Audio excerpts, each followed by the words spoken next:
우리 옆 사람하고 인사 한번 합시다. 사랑합니다. 축복합니다. 사랑합니다. 축복합니다. 할렐루야. 오늘은 동행 시리즈 말씀 20번째 운명을 바꾸는 믿음의 언어, 이런 제목의 말씀으로 은혜를 나누도록 하겠습니다. 믿음의 언어는 하나님과 동행할 수 있는 길을 열어줍니다. 하나님과 동행할 때 새로운 미래가 열려지고 운명이 바뀌는 그런 역사가 일어납니다. 하나님께서는 우리가 믿음의 언어를 사용하길 원해요. 믿음의 언어가 선포되어지는 곳에 운명이 바뀌고 새로운 길이 열려지는 놀라운 역사가 일어나는 거예요. 운명을 바꾸려고 애쓰지 말고 언어를 바꾸시기 바랍니다. 믿음의 언어로 우리 한 사람 한 사람의 미래가 달라지게 되기를 예수님의 이름으로 축복합니다. 여호수아와 갈렙은 믿음의 언어를 사용함으로 그들의 미래가 달라졌어요. 여호수아와 갈렙은 하나님께서 우리와 함께 하시기 때문에 우리가 그 땅에 올라가서 그 땅을 차지하자, 이렇게 선포를 합니다. 그러나 10명의 정탐꾼은 그 땅은 거민들이 사는 땅이고 우리를 삼키는 땅이라고 얘기하면서 우리는 절대로 그 땅에 올라갈 수 없고 그 땅을 차지할 수 없을 것이라고 불신의 언어를 선포를 하게 돼요. 그 결과로 여호수아와 갈렙은 그들의 믿음의 말대로 그들은 적과 꿀이 흐르는 가나안 땅에 들어가게 되었지만 나머지 모든 이스라엘 백성들, 20세 이상의 백성들은 10명의 정탐꾼이 했던 불신앙의 말을 받아들이고 믿음으로 인해서 그들은 적과 꿀이 흐르는 땅에 들어가지 못하고 광야에서 다 멸망을 당했다는 거예요. 여러분, 믿음의 언어는 하나님과 동행하게 만들어요. 믿음의 언어가 기적을 만들고 새로운 미래를 열어준다는 것을 믿게 되기를 주님의 이름으로 축복합니다. 하나님께서는요, 언어를 보셔요. 우리가 어떤 말을 하고 사는지를 주의 깊게 관찰하십니다. 그리고 믿음의 언어가 선포되어질 때 그 현장 속에 기적을 일으켜줘요. 그래서 우리 그리스도인들은 어떤 일이 있어도 못해 먹겠다, 안 된다, 죽겠다, 이런 말을 절대로 사용해서는 안 돼요. 우리나라 사람들은요, 언어를 좀 고쳐야 돼요. 배부르면 배불러 죽겠다, 배고프면 배고파 죽겠다, 좋으면 좋아 죽겠다, 힘들면 힘들어 죽겠다. 죽겠다는 말을 너무 자주 씁니다. 우리 그리스도인들은 언어를 바꿔 나가야 돼요. 하나님께서는 믿음의 언어를 사용하는 사람들을 항상 소중히 여기고 그 사람과 함께 했다라는 것이죠. 마가복음 11장 23절 말씀 한번 같이 읽어볼까요? 마가복음 11장 23절 시작. 내가 진실로 너희에게 이르노니 누구든지 이 산더러 들리어 바다에 던져지라 하며 그 말하는 것이 이룰 줄을 믿고 마음에 의심하지 아니하면 그대로 되리라. 아멘. 내가 진실로 너희에게 이르노니 누구든지 이 산이 들리어 바다에 던져지라 하며 그 말하는 것이 이루어질 줄 믿고 마음에 의심하지 아니하면 그대로 된다는 거예요. 이게 여러분, 이 말씀을 자세히 한번 묵상해 보면 이 언어에는 믿음이 실려야 된다는 거예요.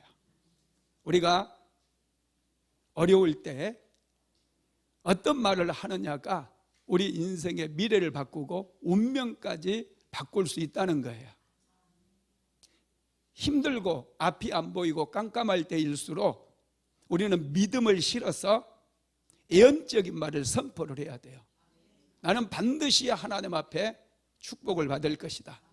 하나님께서 나를 반드시 세워주실 것이다. 기도하면 된다.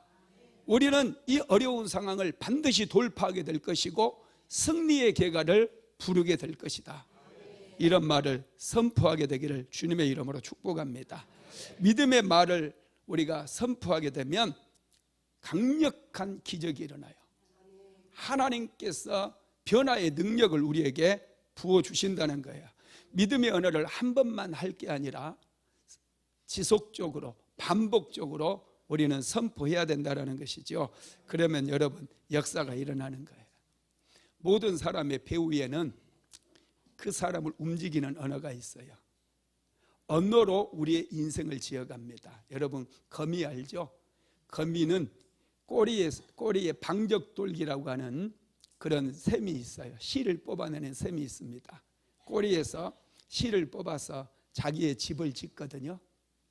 사람은 언어로 자기의 인생을 세워가는 거예요. 특별히 믿음의 언어로 인생을 살아가는 사람들은 막히는 게 없어요. 믿음의 언어로 인생을 살아가는 사람은 항상 하나님께서 함께 하시기 때문에 반드시 막힌 담도 무너지고 돌파되게 되어 있고요. 인생에 놀라운 하나님의 은혜가 부어지게 된다라는 것입니다. 하나님께서 아브라함과 사라를 무척 사랑하셨어요. 하나님께서 그들을 불러주시고 그들을 축복의 통로로 삼아주셨는데 그들의 인생 속에 문제가 하나 있었죠. 기도 제목이 있었어요. 그것은 아들을 낳는 거였습니다. 아브라함의 나이 99세가 될 때까지 그의 아내 사라로부터 아이를 얻지를 못했어요. 그들은 포기했습니다. 그런데 하나님께서 아브라함의 나이 99세에 아브라함을 찾아오셔가지고 아브라함에게 말씀하셨어요. 내년 이맘때에 내 아내 사라에게 아들이 태어날 것이다. 이 얘기를 아브라함의 아내 사라도 듣습니다. 사라가 그 말을 들었을 때 웃음이 나왔어요. 뭐라고? 내 나이가 몇인데 내년에 아들을 낳는다고? 사라가 웃으면서 이렇게 얘기합니다. 내가 늙었거늘 어떻게 아들을 낳으리요 하느냐. 어떻게 아들을 낳으리요? 이렇게 얘기를 했어요. 그 말을 또 누가 듣습니까? 하나님께서 듣는 거예요. 하나님께서 사라에게 내 말이 우습냐? 내 말이 우스워? 이렇게 말씀하실 수 있잖아요. 그런데 하나님은 그렇게 말씀하시지 않고 사라가 왜 웃으며 이르기를 내가 늙었거늘 어떻게 아들을 낳으리요 하느냐. 여호와께서 능히 하지 못할 일이 있겠느냐. 기한이 이를 때에 사라에게 아들이 있으리라. 이렇게 말씀해요. 여호와께서 능히 하지 못할 일이 있겠느냐. 기한이 이르면 사라에게 아들이 태어날 것이다. 딱 한마디도 그냥 못 박아버린 거예요. 여러분 하나님께서 말씀하시면 반드시 이루어지는 거 믿으시기 바랍니다. 사라의 마음속에는 내 나이가 몇인데 지금 내 나이가 몇인데 이런 생각이 있었어요. 그래서 하나님께서 사라의 마음에 믿음을 심어주는 거예요. 여호와께서 능히 하지 못할 일이 있겠느냐. 기한이 이르면 사라에게 아들이 태어날 것이다. 사라에게 믿음을 주신 거예요. 여러분 믿음이 들어오게 되면 여러분 믿음의 말이 나가게 되어 있습니다.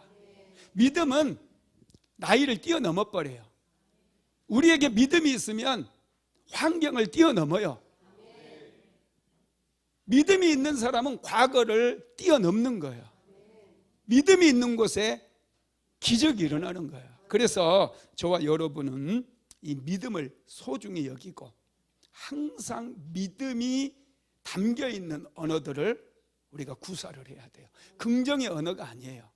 믿음이 담겨 있는 언어를 우리가 자꾸 선포하는 훈련을 하게 되어질 때 환경도 바뀌고 문제도 해결되는 놀라운 역사가 일어나는 줄 믿으시기를 바랍니다.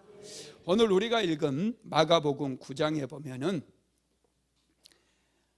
벙어리 들리고 말 못하는 귀신에 사로잡혀 있는 아들을 둔 아버지가 예수님을 찾아왔어요. 어느 곳에서도 아들의 이 귀신 들려 날뛰고 또 말도 못하는 것을 고칠 수가 없었거든요. 그래서 예수님께 찾아와 가지고 이 아버지가 예수님을 보자마자 선생님, 무엇을 하실 수 있거든 내 아들을 고쳐주소서 이렇게 부탁을 합니다. 그때 예수님께서 무엇을 하실 수 있거든 이 말에 딱 멈췄어요. 이 무엇을 할 수 있거든, 이게 여러분 이런 마음 가지고 예수님 앞에 나오면 절대 기적이 일어나지 않거든요. 무엇을, 만약에 당신이 능력이 있어서 이것 좀 할 수 있으면 좀 해줄래요? 안 해주면 그만이고요. 여러분 이런 말을 가지고 나오면 절대 인생에 기적이 일어나지 않는다는 거예요.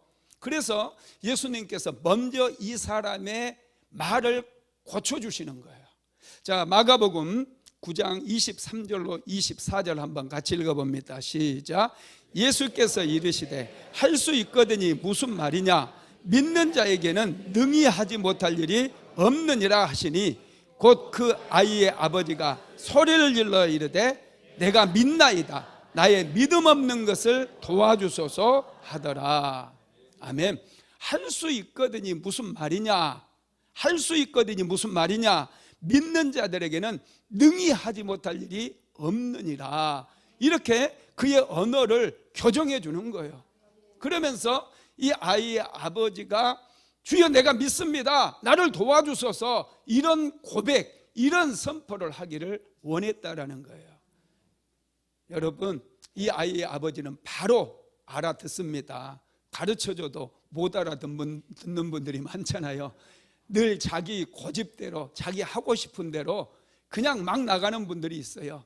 그런데 이 아이의 아버지는 즉석에서 자기의 잘못된 생각을 바로 잡습니다. 그리고 소리를 지르면서 내가 믿습니다, 예수님께서 내 아이의 인생을 고쳐주실 것을 믿습니다, 귀신 들려 말 못하는 내 아들을 오늘 고쳐주실 것을 믿나이다, 그러면서 나의 믿음 없는 것을 도와주소서 이렇게 예수님께 요청을 했다는 거예요.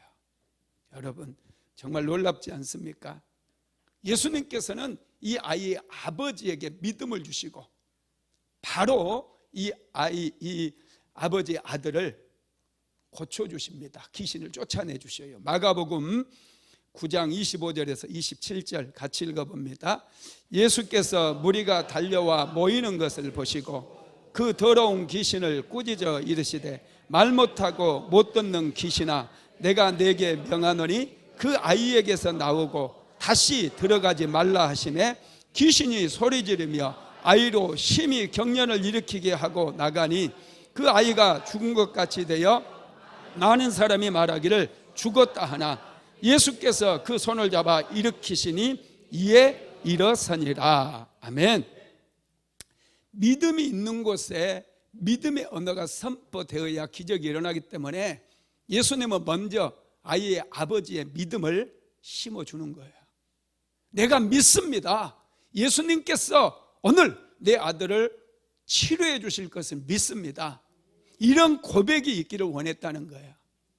이 고백을 하자마자 예수님께서는 더러운 귀신에게, 더러운 귀신아, 말 못하고 못 듣게 만드는 귀신아, 내가 네게 명하노니 그 아들에게서 나오고 다시는 들어가지 말라 명령을 했어요. 그러자 더러운 귀신이 이 아들에게서 떠나가니 아이가 정상적으로 회복되었다는 것입니다.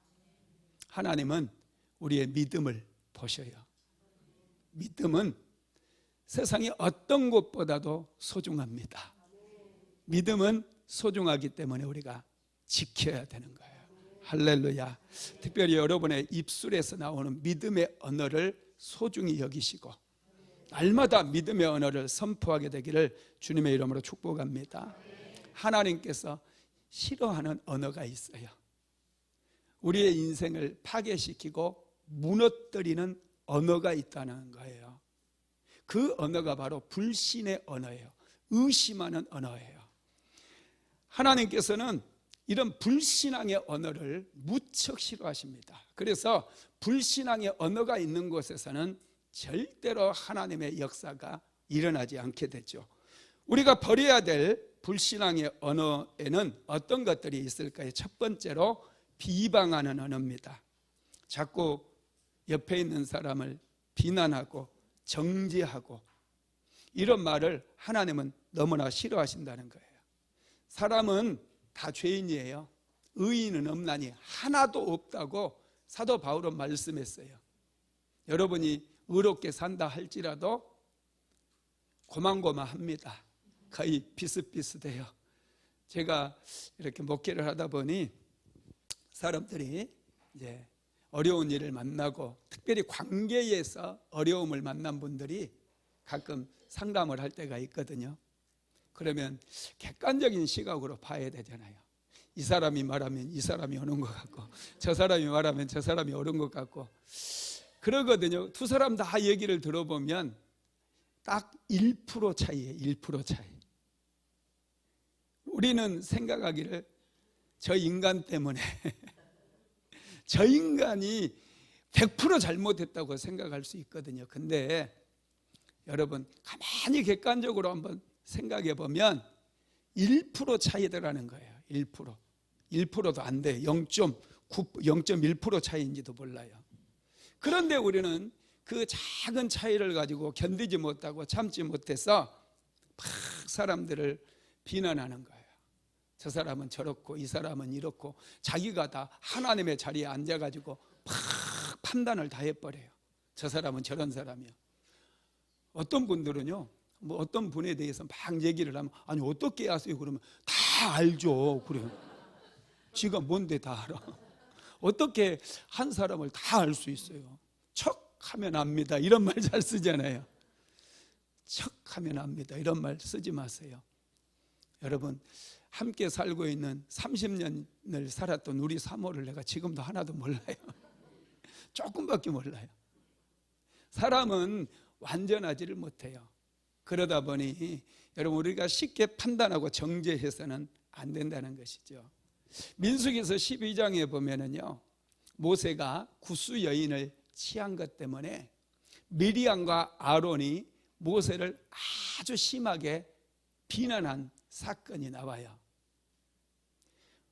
하나님께서는 모세가 이방 여인을 취한 것 때문에 물론 싫어하실 수도 있었는데요, 그 모세를 비난하는 아론과 미리암을 더 싫어하셨어요. 하나님께서는 우리가 뭔가 다른 사람을 판단하고 비방했을 때 그것을 너무너무 싫어한다는 거예요. 민수기서 12장 1절 한번 읽어볼까요? 모세가 구스 여자를 취하였더니 그 구스 여자를 취하였으므로 미리암과 아론이 모세를 비방하니라. 구스 여인을 취한 것 때문에 아론과 미리암이 막 모세를 백성들 앞에서 막 비난하는 거예요. 그런데 사실은 이 한 가지 사건 때문에 모세를 비난한 게 아니라 하나님께서 모세와 늘 함께하고 모세에게 권위를 부여해주고 모세에게 능력을 부여해주니 어떻게 하나님은 모세와만 함께 하시는가, 이런 마음이 있었어요. 항상 열등감이라고도 하겠죠. 하나님이 왜 모세와만 함께 하냐, 우리와도 함께 하신다, 이런 말을 그들이 한 거예요. 그러다 보니 하나님께서 그런 마음으로 모세를 비방하고 모세를 비판했던 이 두 사람을 크게 책망을 하고 이 사람들을 벌을 주는데요. 민수기서 12장 10절로 8절에서 10절 같이 읽어볼까요? 그와는 내가 대면하여 명백히 말하고 은밀한 말로 하지 아니하며 그는 또 여호와의 형상을 보거늘 너희가 어찌하여 내 종 모세 비방하기를 두려워하지 아니하느냐. 여호와께서 그들을 향하여 진노하시고 떠나심에 구름이 장막 위에서 떠나갔고 미리암은 납병에 걸려 눈과 같더라. 아론이 미리암을 본즉 납병에 걸렸는지라. 아멘. 하나님께서는 너희가 어찌하여 내 종 모세 비방하기를 두려워하지 아니하느냐, 이렇게 아론과 미리암을 책망했다는 거예요. 여러분, 비난하지 마십시오. 특별히 가까이에 있는 사람, 여러분의 남편이나 아내, 또 자녀들 비난하지 마세요.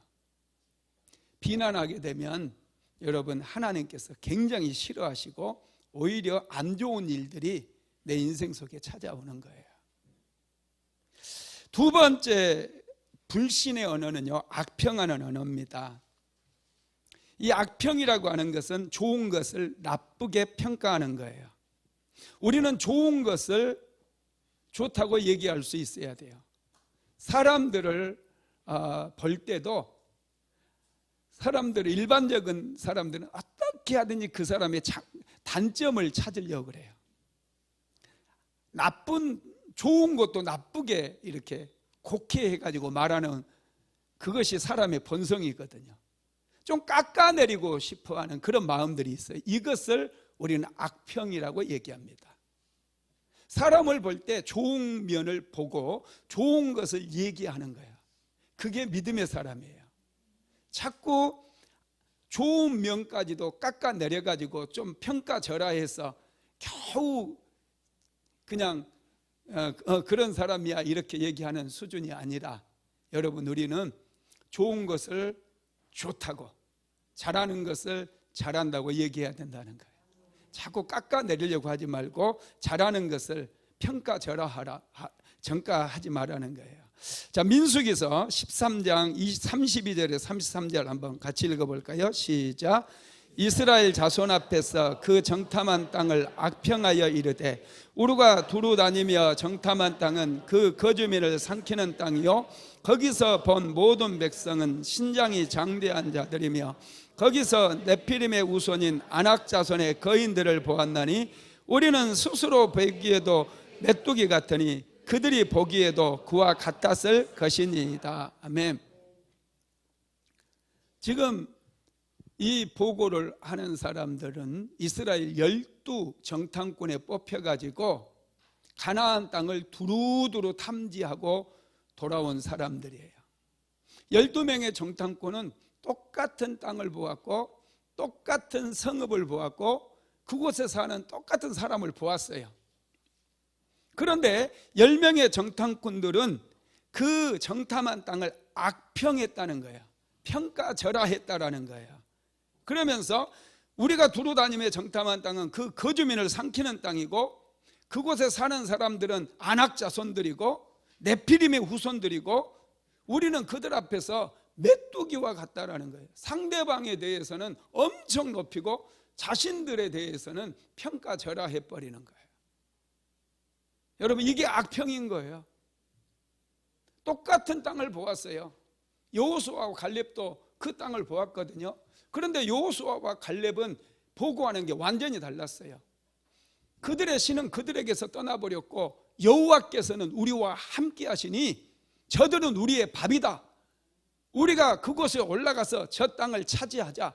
그 땅은 젖과 꿀이 흐르는 땅이라고 그렇게 보고를 했다는 거예요.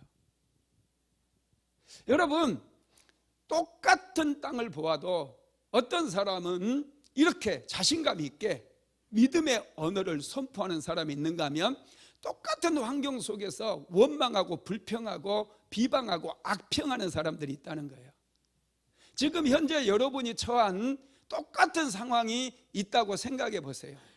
어떤 사람들은 믿음으로 바라보고 하나님의 역사를 바라보면서 축복을 선포하고 은혜를 선포하고 그렇게 살아가는 사람들이 있는데, 똑같은 환경임에도 불구하고 못 살겠다, 힘들다, 못 해먹겠다, 죽겠다, 이런 말을 하는 사람들이 있다라는 거예요. 하나님께서 이 두 부류의 사람들 중에 어떤 부류와 함께 하겠느냐는 거예요.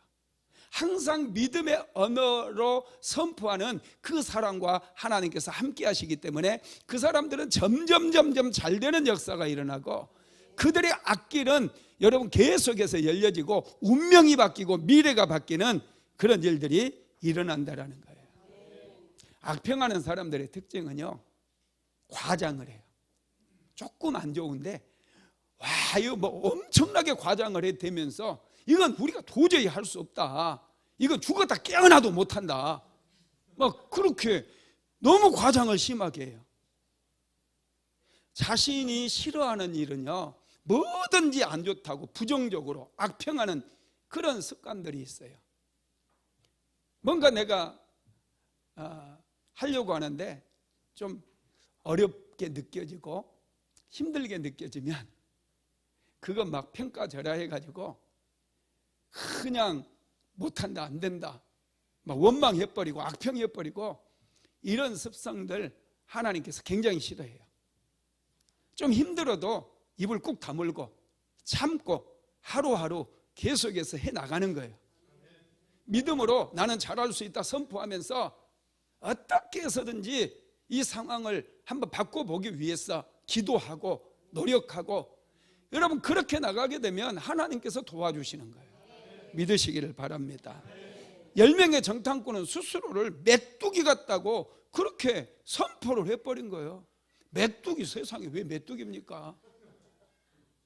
왜 안악자손들 앞에서 자신들을 그렇게 평가절하하느냐는 거예요. 그들은 하나님께 선택받은 백성들이잖아요.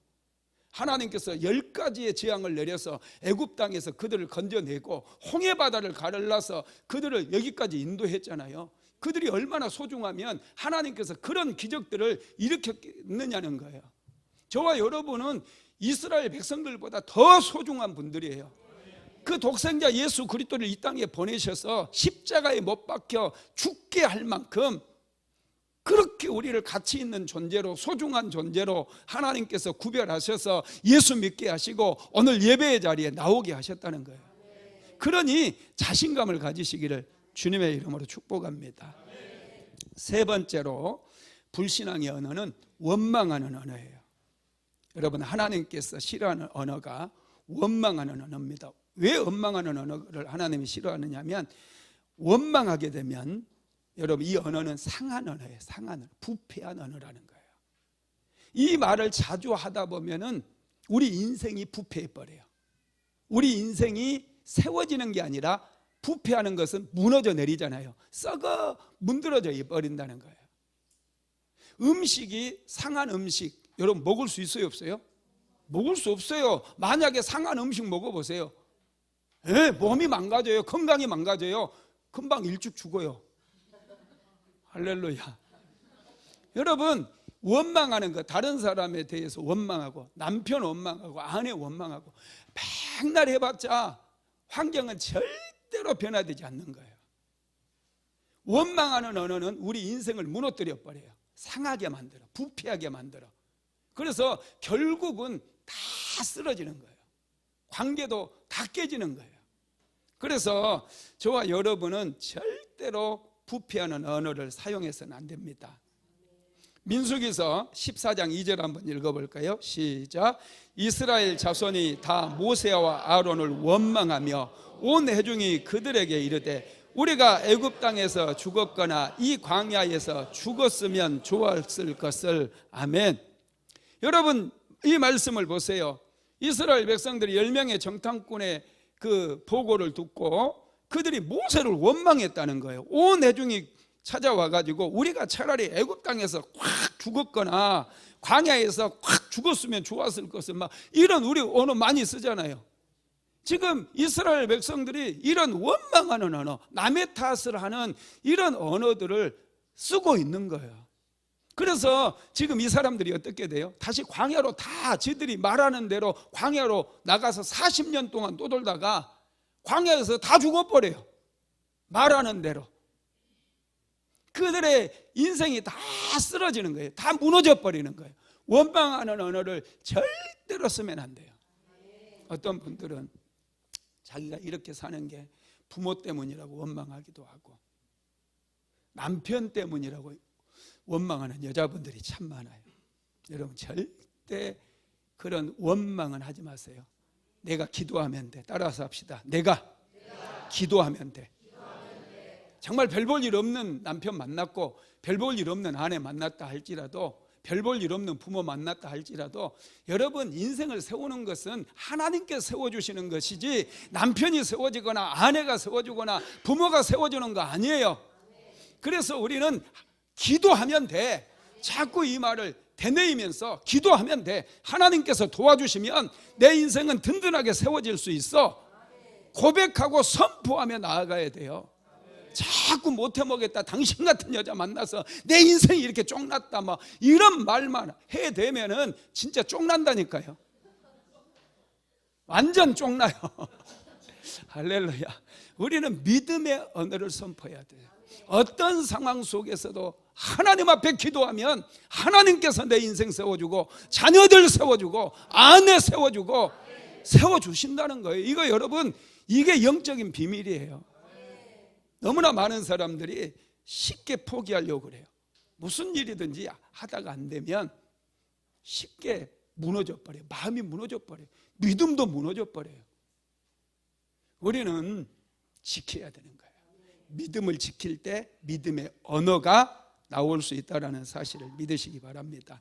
언어는 우리의 미래를 결정하고 언어는 우리의 운명을 바꿔버립니다. 잠언서 18장 21절 같이 한번 읽어볼까요? 죽고 사는 것이 혀의 힘에 달렸나니 혀를 쓰기 좋아하는 자는 혀의 열매를 먹으리라. 죽고 사는 것이 혀의 힘에 달렸나니, 우리가 하는 말에 죽고 사는 것이 달렸대요. 그리고 혀를 쓰기 좋아하는 자는 혀의 열매를 먹는다는 거예요. 믿음의 언어를 선포하는 사람들은 믿음의 열매를 먹는 것이고, 불신의 언어를 사용하는 사람들은 그 불신의 열매로 인해서 인생이 무너지게 된다는 것입니다. 우리가 사용하는 말은 씨앗과 같아요. 말이 씨가 된다, 그런 말 많이 하시죠? 말이 씨가 된다는 말이 있어요. 우리가 하는 말에 따라서 인생이 달라지기 때문에 그렇다라는 것이죠. 그래서 우리는 이 믿음의 언어가 얼마나 소중한가를 알아야 돼요. 뭐 긍정의 언어 사용한다고 해서 그게 많이 바뀌지는 않아요. 믿음의 언어예요. 성경을 제가 쭉 묵상하니까 성경에서 하는 말은 믿음의 언어예요. 믿음으로 선포되는 곳마다 기적이 일어나요. 예수님이 다니셨던 곳마다 기적이 일어나잖아요. 예수님의 언어는 항상 믿음의 언어였어요. 믿음이 함께 결부되어서 말씀이 선포되니 귀신도 떠나가고 질병도 치료되고 가는 곳마다 기적이 일어나더라는 거예요. 그러면 어떻게 우리는 믿음의 언어를 사용할 수 있을까? 첫 번째, 마음에 믿음의 언어를 많이 쌓아놔야 돼요. 죄가 들어오면서 우리 안에는요, 의심하는 언어, 불신의 언어, 이런 생각들이 가득 들어차 있는 거예요. 그러다 보니까 입만 열면 막 원망과 불평이 막 쏟아져 나와요. 심지어는 하나님 앞에 기도하면서 왜 하나님은 나만 그러니까 안 되지. 믿음으로 하나님께 구하는 거예요. 주실 줄로 믿습니다. 하나님 내 삶을 생각해 주실 줄로 믿습니다. 나를 축복하여 주시옵소서. 은혜를 구해야지요. 할렐루야. 우리 안에 믿음의 언어를 가득 채워야 돼요. 믿음의 언어가 가득 채워지기 위해서는 하나님에 대한 지식이 있어야 되고 하나님께서 우리에게 주셨던 약속의 말씀이 있어야 돼요. 그래야 입만 열면 믿음의 언어들이 술술술술 나가는 거예요. 여러분, 기생라합 기억하시죠? 여리고성을 점령할 때 기생나합. 여러분, 기생나합은 이방 여인이에요. 신분도 기생이었어요. 그런데 이 기생 여인이 여호수아가 2명의 정탐꾼을 여리고 성에 들여보냈을 때 이 2명의 정탐꾼에게 했던 언어를 들어보면 정말 놀라워요. 기생나합의 마음속에 하나님에 대한 지식이 있고 하나님에 대한 말씀이 분명하게 있어요. 그래서 그들에게 얘기를 하는데 믿음의 언어가 막 술술술술 나오는 거예요. 한번 살펴볼까요? 여호수아서 2장 8절에서 11절 같이 한번 읽어봅니다. 또 그들이 눕기 전에 라합이 지붕에 올라가서 그들에게 이르러 말하되 여호와께서 이 땅을 너희에게 주신 줄을 내가 아노라. 우리가 너희를 심히 두려워하고 이 땅 주민들이 다 너희 앞에서 간담이 녹나니 이는 너희가 애굽에서 나올 때에 여호와께서 너희 앞에서 홍해물을 마르게 하신 일과 너희가 저 요단 저쪽에 있는 아모리 사람의 두 왕 시온과 옥에게 행한 일 곧 그들을 전멸시킨 일을 우리가 들었음이니라. 우리가 듣자 곧 마음이 녹았고 너희로 말미암아 사람이 정신을 잃었나니 너희 하나님 여호와는 위로는 하늘에서도 아래로는 땅에서도 하나님이시니라. 아멘. 여러분, 이스라엘 백성들보다 더 믿음의 말을 하고 있어요. 이방 여인임에도 불구하고 하나님에 대해서 더 알고 있고 하나님의 자녀들인 이스라엘 백성들보다 더 믿음의 말을 선포하고 있다라는 거예요. 여러분, 한번 들어보세요. 여호와께서 이 땅을 너희에게 주신 줄을 내가 안노니, 그렇게 얘기했어요. 하나님께서 너희들 앞에서 홍해바다를 마르게 하신 일과 그리고 아모리 사람 두 왕 시온과 옥에게 행한 일들을 그리고 그들을 전멸시킨 일을 내가 들어서 알고 있다는 거예요. 그들은 듣기 이 기생 라합은 들었는데 이미 확신하고 있어요. 그 일이 눈으로 보지 않았는데 일어났다라는 것을 믿고 있다라는 거예요. 그런 하나님께서 하셨던 이야기들을 기생 라합은 듣고 하나도 흘려보내지 않고 마음속에 하나님께서 하셨던 일들을 다 쌓아놨던 거예요. 기생 라합만 이런 얘기 들었겠어요? 아니거든요. 여리고성에 살고 있었던 수많은 사람들 간담이 녹았다라고 하는 그 우리가 성경 구절을 보니 그 많은 사람들에게도 하나님께서 하셨던 이야기들이 들려졌다라는 거예요. 그런데 기생 라합만이 하나님께서 하셨던 이야기들을 마음속에 간직했어요. 그래서 정탐꾼을 숨겨둘 수 있었고 정탐꾼에게 여호와께서 이 땅을 너희에게 주신 줄을 내가 확신한다고 그러면서 너희의 하나님 여호와는 위로는 하늘에서도 아래로 땅에서도 하나님이신다, 이렇게 믿음의 언어를 선포했다는 거예요. 그래서 여러분, 기생 라합은 여호수아가 여리고성을 점령할 때 그와 그의 가족들이 전부 여러분 구원을 받게 되고 역전을 경험하게 된 거예요. 그들은 여리고성에 살았기 때문에 당시 여리고성 사람들 다 죽었거든요. 다 죽었어요. 그런데 기생 라합과 그의 가정은 여러분 구원을 받은 줄 믿으시기 바랍니다. 운명이 바뀌어버린 거예요. 그것뿐만 아니에요. 이 믿음을 하나님께서 보시고 기생 라합이 여러분 메시아의 족보에 들어가 예수님의 족보에 들어가는 다윗 왕의 족보에 들어가는 그런 놀라운 축복을 누리게 되었다라는 것입니다. 여러분, 언어가 운명을 바꾼다는 것을 믿으시기 바랍니다. 두 번째로 믿음의 언어의 능력을 알아야 돼요. 예수님은 이 땅에 오실 때 말씀으로 오셨거든요. 예수님께서 세상을 창조할 때도 말씀으로 창조하셨어요. 여러분, 히브리서 11장 3절 한번 같이 읽어볼까요? 시작. 믿음으로 모든 세계가 하나님의 말씀으로 지어진 줄을 우리가 아나니 보이는 것은 나타난 것으로 말미암아 된 것이 아니니라. 하나님께서는 말씀으로 세상을 창조하셨어요. 그래서 믿음의 언어가 선포되어지는 곳에 참 기가 막힌 창조적인 일들이 많이 일어나는 거예요.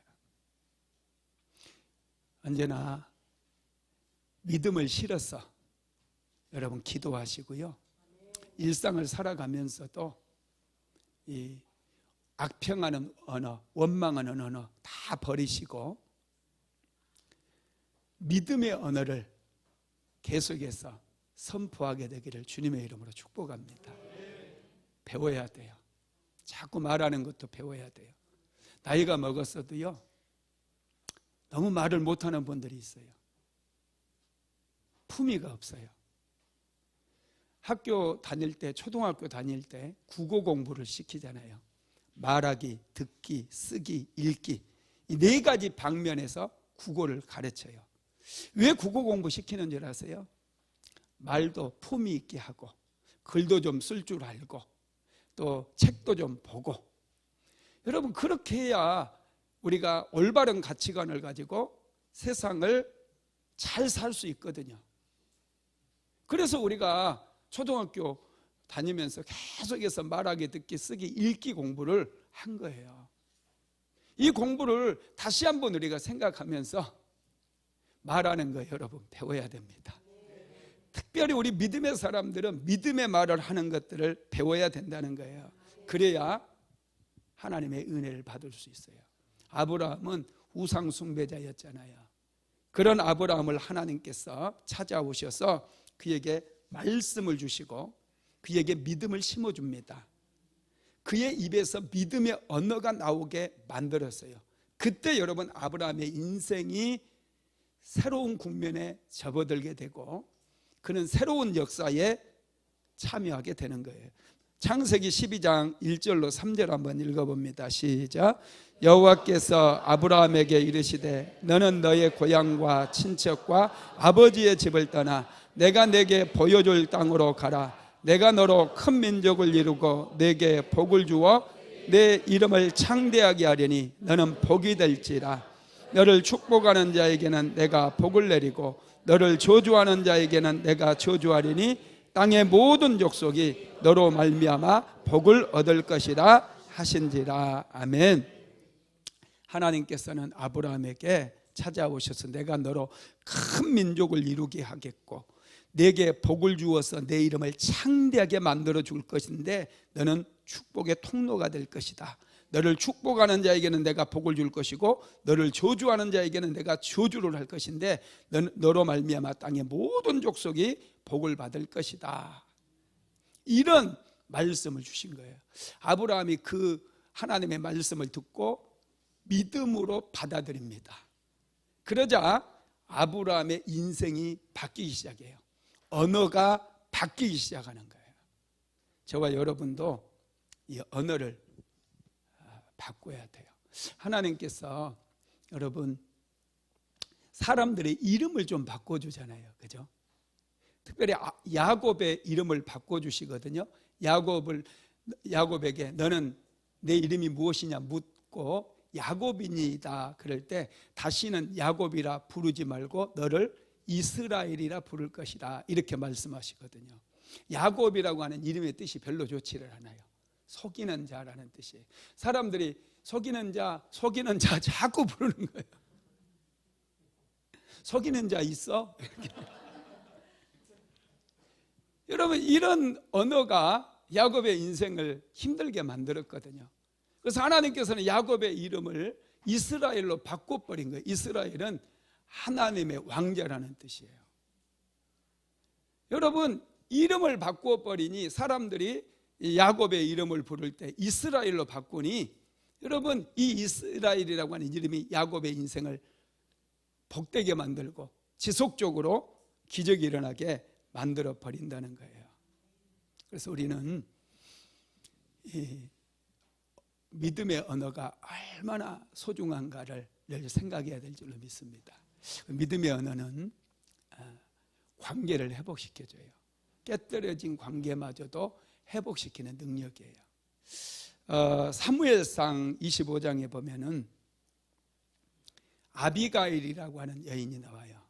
아비가일은 나발이라고 하는 사람의 아내가 됩니다. 나발은 좀 아둔해요. 머리가 팍팍 돌아가지를 않고 좀 미련한 사람이에요.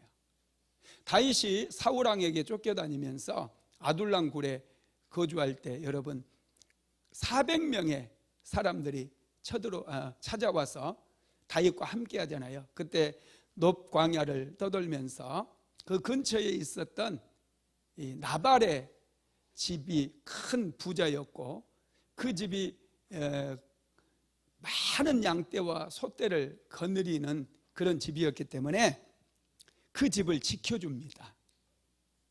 당시에는 치안이 좋지를 않아요. 요즘 뭐 치안이 좋고 CC카메라까지 다 설치됐어도 도둑놈들은 있잖아요. 그런데 그때는 뭐 CC카메라가 어디 있습니까? 뭐 경찰서가 뭐 파출소가 동네마다 요즘은 다 하나씩 있고 그런데 요즘 5분만 늦어도 막 난리 나잖아요. 경찰이 왜 안 오냐고. 근데 그 당시에는 아무리 경찰을 불러도 안 와요. 1년 지나도 안 와요. 없어요 아예. 그러니 힘센 사람들이 와가지고 밤에 도적질해 가고 양도 잡아가고 소도 잡아가고 막 다 빼앗아 가거든요. 힘이 없으니 어쩔 수 없어요. 빼앗기면 사는 거예요. 그런데 다윗이 그 근처에 무려 400명의 군대를 이끌고 있었기 때문에 그 근처에서 그 나발의 양과 소가 있으니 그들을 보호해 주는 거예요. 또 다른 데도 다른 사람들도 보호해 주면서 그러면서 다윗이 그들에게 이제 좀 요청을 하는 거죠. 그 400명이나 되는 사람 먹여 살리려면 돈이 얼마나 많이 들겠어요. 그 사람들과 이제 다윗도 먹고 살아야 되니 조금씩 도움을 받는 거예요. 주변에 보호해 주면서 치안을 유지해 주면서 한날은 나발이 이제 양털 깎는 때가 돼가지고 사람을 보내서 좀 도와달라고 부탁을 합니다. 그랬더니 나발이 다윗이 누군지 내가 어떻게 알아 그러면서 도울 수 없다고 딱 그래요. 다윗이 그 얘기를 듣고 엄청나게 노발대발을 합니다. 우리가 지켜줘가지고 양 한 마리 소떼 한 마리 잃지 않았거늘 어떻게 그럴 수가 있느냐. 내가 저 집 오늘 쳐들어가서 여조를 내버리겠다. 그렇게 얘기를 하거든요. 그 소식을 나발의 부인이었던 아비가일이 듣습니다. 그래서 아비가일이 급히 떡을 준비하고 물을 준비하고 음료를 준비해가지고 다윗에게 찾아가죠. 그리고 다윗을 보자마자 땅에 엎드리면서 이렇게 얘기합니다. 사무엘상 25장 28절 시작. 주의 여종의 허물을 사하여 주옵소서. 여호와께서 반드시 내 주를 위하여 든든한 집을 세우시리니 이는 내 주께서 여호와의 싸움을 싸우심이요. 아멘. 여러분 아비가일이 하는 말을 들어보십시오. 여호와께서 반드시 주를 위하여 든든한 집을 세우시리니 내 주께서 여호와의 싸움을 싸우심이니 이렇게 고백하고 있어요. 다윗에게 내 주라고 하면서 그렇게 얘기하는 거예요. 어리석은 여자 같으면 어떻게 하겠어요? 아니 왜 남의 집에 쳐들어와가지고 남의 집 요절르려고 그래요? 그래놓고 당신이 뭐 왕이 되겠다고? 이러면서 오히려 비웃었을 거예요.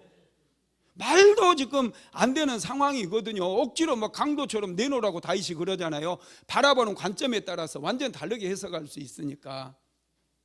그런데 아비가일은 지금 여호와께서 반드시 당신에게 든든한 집을 세우실 것이고 당신이 여호와의 싸움을 싸운대. 남의 집에 와서 강도짓 한다고 얘기하지 않고 여호와의 싸움을 싸운다는 거예요.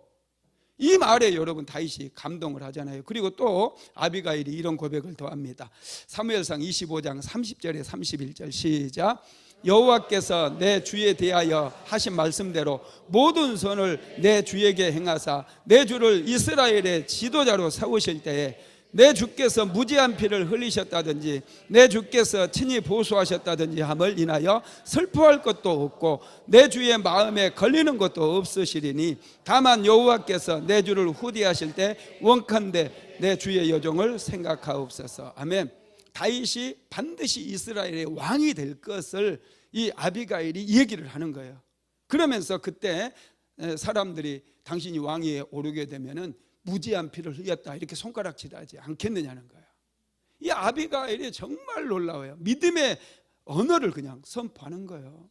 당신은 왕이 될 사람이라는 거예요. 그런 이런 하찮은 일 가지고 죄를 짓지 말라는 거예요. 이 얘기를 들었을 때 다윗이 엄청나게 감동을 받는 거예요. 믿음의 언어가 선포되니 다윗 역시도 감동을 받아가지고 나발의 집을 치기 위해서 쳐들어가다가 딱 자리에 멈추고 돌이킵니다. 한번 봅시다. 사무엘상 25장 32절에 33절 시작. 다윗이 아비가일에게 이르되 오늘날 너를 보내어 나를 영접하게 하신 이스라엘의 하나님 여호와를 찬송할지로다. 또 내 지혜를 칭찬할지며 또 내게 복이 있을지로다. 오늘날 내가 피를 흘릴 것과 친히 보수하시는 것을 내가 막았느니라. 아멘. 다윗도 믿음의 언어를 선포하잖아요. 얼마나 멋있습니까? 이스라엘의 하나님 여호와를 찬송할지로다. 그 이유는 하나님께서 아비가일 당신을 내게 보내서 살인죄를 짓지 말라고 막았기 때문이라는 거예요. 다윗도 참 정말 놀라운 분이에요. 어리석은 나발만 어리석어요. 다윗이 쫓아온다는 얘기를 듣자마자 그는 딱 몸이 굳어버려요. 그래서 죽어버려요.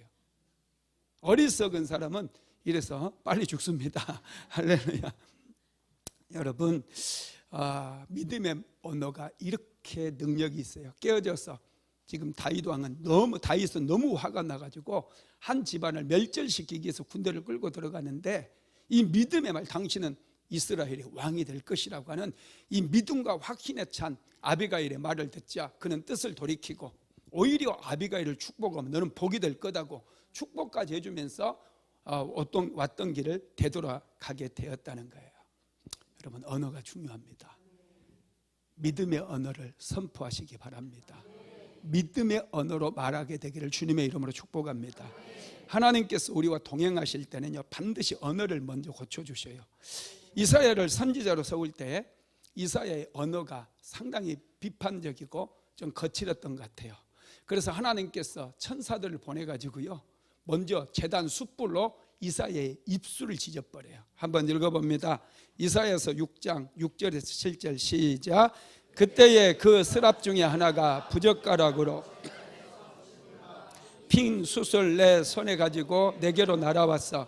그것을 내 입술에 대며 이르되 보라, 이것이 내 입에 닿았으니 내 악이 제하여졌고 내 죄가 사하여졌느니라 하더라. 아멘. 먼저 입술을 치료하시고 입술의 언어를 바꿔주셨다는 거예요. 입술의 언어를 믿음의 언어로 바꿔줌으로 하나님께서는 이사야 선지자와 동행하는 그런 삶을 살게 했다라는 것입니다. 세 번째로 믿음의 언어는 새로운 길을 열어줍니다. 길이 보이지 않을 때 그 길을 만들려고 애쓰지 말고 먼저 언어를 여러분 믿음의 언어로 바꾸게 되기를 주님의 이름으로 축복합니다. 여러분, 우리 말에는 항상 믿음이 실려야 돼요. 믿음이 함께하지 않으면 여러분 기적이 일어나지 않습니다. 예수님께서도 이 귀신 들려 벙어리 된 귀신 들려 아들을 데려왔던 그 아버지에게 할 수 있거든요. 무슨 말이냐? 믿는 자들에게는 능히 하지 못할 일이 없느니라, 이렇게 말씀하셨다는 거예요. 그러면 우리 말에 능력이 나타나게 하려면 어떻게 해야 되느냐? 첫 번째, 말에 믿음을 담아야 됩니다. 히브리서 4장 2절 시작. 그들과 같이 우리도 복음 전함을 받은 자들이나 그 말씀이 그들에게 유익하지 못한 것은 듣는 자가 믿음과 결부시키지 아니함이라. 아멘. 우리가 평범하게 예수를 믿음에도 불구하고 평범하게 살아가는 것은 하나님의 말씀과 또 우리의 삶의 믿음과 결부시키지 못하기 때문이라는 거예요. 하나님의 말씀을 들으면서도 그 말씀을 듣고 믿음과 결부를 시켜야 기적이 일어나는데 듣고 흘려버리는 거예요. 자꾸 부정적인 얘기나 하고 원망하는 말이나 하다 보니 삶에 아무 일도 일어나지 않는다는 거예요. 여러분, 그렇습니다. 우리의 언어에 믿음을 실어야 될 줄로 믿습니다. 두 번째로 말에 사랑과 격려를 담아야 돼요. 사랑이 담겨 있지 않는 말은 사랑을 담을 때 우리 언어는 낙심한 사람들을 이렇게 세우는 능력이 있어요. 사랑과 격려를 담아서 얘기하게 되면 주변이 여러분 살아나게 됩니다. 호빙 이펙트라고 하는 말이 있는데요, 이 말은 미국의 토마스 호빙이라는 사람의 이름을 따서 만든 말입니다. 이 토마스 호빙은 프린스턴 대학에 다녔었는데 대학을 다니면서 대학 공부에 흥미를 느끼지를 못했어요. 그래서 여러 과를 막 다니면서 이 과목 저 과목 다 들어봤는데 재미가 없어가지고 공부를 안 해서 그냥 거의 낙제 위기가 찾아왔습니다. 그래서 이제 마지막 그 한 학기 잘 시험을 봐야지 이제 학교를 마칠 수가 있는데 도대체 재미가 없어가지고 공부를 하기가 싫은 거예요. 그래서 자기하고 전혀 상관이 없었던 그 예술대학에 있는 그 과목 조각하는 거 있잖아요. 그 과목을 수업을 듣게 되었어요. 이제 첫 시간에 교수님이 이상한 조각품 하나를 가져와 가지고 학생들에게 질문을 하더래요. 이 조각품 한번 보고, 이 작품을 보고 너희들의 느낌을 얘기해 봐라, 그런 거예요. 그랬더니 많은 학생들이 이건 아주 오래된 골동품 같기도 하고, 이제 그런 예술적인 관점에서 막 보고 막 얘기를 하는 거예요. 드디어 이제 호빙 차례가 됐는데, 호빙이 이렇게 딱 쳐다보다가, 교수님, 내가 보기에는 그것이 예술적인 가치가 있는 것 같지는 않고 기계나 도구로밖에 보이지 않습니다, 이런 거예요. 그랬더니 모든 애들이 한숨을 팍 쉬어요. 그런데 그 교수님이 듣고 깜짝 놀래가지고 이 학생을 엄청나게 칭찬을 해주는 거예요. 네가 잘 봤다는 거예요. 이것은 산부인과에서 사용하는 기계다는 거예요. 그러면서 너의 안목은 탁월하다, 너는 정말 대단한 아이다, 그렇게 칭찬해 주니까요, 이 아이가 이제 전과를 해가지고 그 예술계 쪽으로 나가게 되는데 미술 감정 평가사가 되어집니다.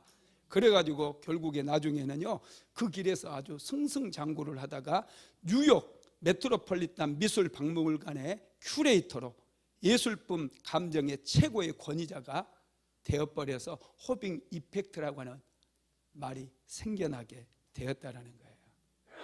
여러분, 한 사람을 세우는 능력은요, 사랑과 격려가 담겨있는 언어라는 거예요. 세 번째로 믿음의 말과 기도가 함께 가야 돼요. 요한복음 15장 7절 시작. 너희가 내 안에 거하고 내 말이 너희 안에 거하면 무엇이든지 원하는 대로 구하라, 그리하면 이루리라. 아멘. 우리의 말은 기도와 더불어 기도가 합해질 때 여러분 강력한 시너지가 나타난다는 거예요. 할렐루야. 기도할 때 여러분 믿음을 결부시키고, 믿음을 결부시켜 기도했던 언어를 여러분의 일상에서 선포하며 살아가기를 주님의 이름으로 축복합니다. 요즘 경기가 어렵잖아요. 요즘 경기 안 어려우세요? 좀 어렵다고들 그래요. 그래서 우리 수암동에도 한 바퀴 돌아보면 빈 상가들이 굉장히 많아요. 하나도 안 비었었는데 요즘은 빈 상가가 계속 늘어가고 있어요. 경기가 어렵구나, 이런 생각을 하는데, 여러분, 어려울 때일수록 우리는 믿음의 언어를 사용해야 돼요. 믿음의 언어를 사용할 때 중요한 것은 집중입니다. 집중된 언어에는 능력이 나타나요. 반복해서 집중해서 믿음의 언어를 사용하시기를 주님의 이름으로 축복합니다. 말씀을 마무리하겠습니다. 믿음의 언어를 사용하면 운명이 바뀌고 새로운 미래가 열립니다. 믿음의 언어는 하나님께서 나와 함께 하신다라고 하는 그 믿음이 있을 때 우리 입술에서 선포될 수 있습니다. 아무리 사는 것이 힘들다 할지라도 부정적인 언어를 버리시기 바랍니다. 못 살겠다, 못 얻먹겠다, 이제 그만하자, 그만둬라, 이제 더 이상 나는 할 수 없다, 끝장내겠다, 이런 언어들 여러분 다 버리시기를 바랍니다. 그리고 하나님께서 함께 하시니 나는 반드시 일어설 수 있다, 기도하면 된다, 하나님은 좋으신 하나님이다, 하나님은 나에게 은혜를 주셨다, 나는 축복받은 사람이다, 나는 뭘 해도 잘 된다, 이런 언어들을 믿음을 실어서 선포하게 되기를 주님의 이름으로 축복합니다. 지금은 우리 구주 예수 그리스도의 무한하신 은혜와 아버지 하나님의 극진하신 사랑하심과 보혜사 성령 하나님의 감동감화 충만케 하시는 역사가 오늘도 믿음의 언어로 인생을 세우고 운명을 바꾸기를 간절히 소망하는 하나님의 모든 권속들 위에, 사랑하는 순복음 안디옥교회 모든 성도들 머리머리 위에, 가정과 직장과 사업장 위에 이제로부터 영원토록 함께 있을지어다. 아멘.